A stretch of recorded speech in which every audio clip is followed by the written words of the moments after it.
शिमला की national law university घेंडल में 43 कर्मचारियों को अचानक नौकरी से निकालने के खिलाफ शिमला के डीसी ऑफिस में धरना प्रदर्शन किया गया। कर्मचारियों ने अपनी नौकरी को बहाल करने की मांग की, जिसके तहत उनके साथ हुए अन्याय के खिलाफ आवाज भी उठाई गई। इस प्रदर्शन में शामिल कर्मचारियों का आरोप है कि उन्हें बिना किसी स्पष्ट कारण या पूर्व सूचना की नौकरी से निकाला गया है, जिससे उनकी आर्थिक स्थिति पर गंभीर असर पड़ा है। धरने में महिला कर्मचारियों ने भी भाग लिया और अपनी मांगों को लेकर जोरदार प्रदर्शन जताया। एक महिला कर्मचारी ने चेतावनी दी है कि अगर उनकी मांगों पर कोई ठोस कदम नहीं उठाया जाता है तो पूरे हिमाचल प्रदेश में एक बड़ा धरना प्रदर्शन आयोजित किया जाएगा।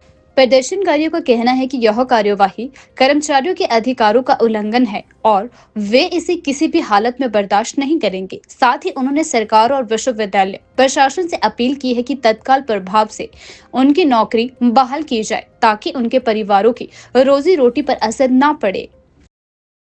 सिंह और मैं CI2 शिमला जिला का अध्यक्ष हूँ। आज जो यहाँ DC ऑफिस के बाद जो धरना प्रदर्शन हो रहा है, ये हिमाचल प्रदेश के जो लॉ यूनिवर्सिटी है, इस यूनिवर्सिटी के अंदर जो 64 मजदूरों की गैर कानूनी छंटनी हुई है, उस छंटनी के विरोध के अंदर हम लोग जो यहाँ पर धरना प्रदर्शन कर रहे हैं। जैसे कि आप लोग जानते हैं, पीछे भी आप लोगों ने इस प्रदर्शन को जो है कवर किया है कि हिमाचल प्रदेश के अंदर जो लॉ यूनिवर्सिटी घेंडल के अंदर है, उस यूनिवर्सिटी के अंदर जो कार्यरत जो मजदूर है, जो पिछले लंबे समय से वहाँ पर काम कर रहे हैं, उन मजदूरों को जो कानूनी प्रक्रिया जो अपनानी पड़ती थी वहाँ के प्रशासन के द्वारा, कोई कानूनी प्रक्रिया नहीं अपनाई गई। हायर एंड फायर की नीति के तहत लॉ यूनिवर्सिटी नाम है ना, जहाँ जो है कानून की पढ़ाई की जाती है, वहाँ पर जो काम करने वाला मजदूर है, उस मजदूर के जो देश के जो श्रम कानून के द्वारा जो अधिकार उसको प्राप्त है, उन अधिकारों को कुचलते हुए उन मजदूरों को जो है नौकरी से निकाला गया, जिसके विरोध के अंदर जो है आज हम लोग जो है यहाँ पर धरना प्रदर्शन कर रहे हैं। तक जो है यूनिवर्सिटी प्रशासन के साथ कोई ऐसी बातचीत नहीं हुई है। इसके अंदर देखिए आप लोग, जो सबसे बड़ा फेलियर है, उसके अंदर फेलियर जो हिमाचल प्रदेश का जो लेबर डिपार्टमेंट है, उस डिपार्टमेंट के अंदर ये सारी बातें आती है।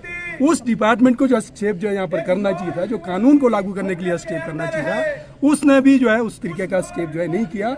ये सारा का सारा मामला जो है लेबर डिपार्टमेंट का मामला है। उसको हस्तक्षेप करके जो है जो 64 मजदूर जो है नौकरी से निकाले हैं, उनकी नौकरी को जो है बहाल करना चाहिए। क्योंकि कोई भी श्रम कानून जो है छंटनी को लेकर जो है, उसमें भी जो है बहुत सारी बातें हैं। आपको नोटिस जो है देना पड़ता है ना, उस नोटिस पीरियड का जो आपको तनख्वाह देनी पड़ती है ना, पहले आपको नोटिस देना है, फिर रिट्रेंचमेंट में नहीं, बहुत सारे है ना, जो क्या लीव सैलरी है, बहुत सारे जो कानूनी जो अधिकार मजदूरों के, वो सारे कुछ इन्होंने लागू नहीं किए। ऐसे ही जो है हायर एंड फायर नीति के तहत जो है मजदूरों को नौकरी से निकाला।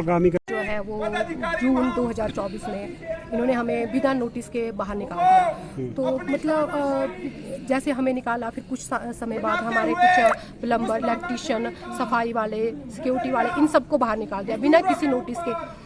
तो जब भी हमने मतलब हमारा पिछला भी आंदोलन रहा, यहाँ पे भी रहा, लॉ यूनिवर्सिटी में भी रहा, तो हमने इस मीडिया के माध्यम से भी वहाँ पे जो अभी नवनिर्मित वाइस चांसलर है जो वहाँ, उनको भी हमने ये बात बताई है कि मतलब कि हम लोगों की गलती क्या थी।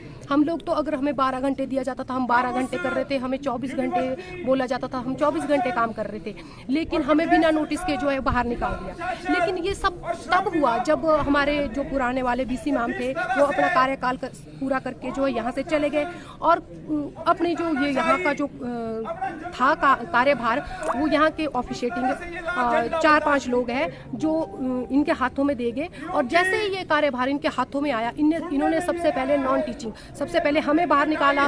फिर ये इनकी एक नीति थी कि जब हमारे हाथ में ये कार्यभार आएगा तो हम सबसे पहले यही करेंगे कि सबको बाहर निकालेंगे। सबको इन्होंने बाहर निकाल दिया। फिर इसके बाद ये बोलते हैं कि भाई इनका समय अवधि थी वो इनकी पूरी होगी, लेकिन समय अवधि क्या हमारी पूरी हुई? इससे पहले भी तो लोगों को रेगुलर किया, वो भी 3 महीने के लिए लगे थे। जैसे जैसे उनका आगे बढ़ाता गया, उनको 3 साल पूरे हुए तो 3 साल के बाद उनको रेगुलर किया गया। एक एजेंडा भी निकला 15 सितंबर 2022 को, तो उन्होंने उसमें भी ये किया कि जिसको 3 साल पूरे होंगे उनको रेगुलर कर देंगे। लेकिन जैसे ही हमारा समय आया रेगुलर का, तो उन्होंने हम लोगों को जो है बाहर निकाल दिया।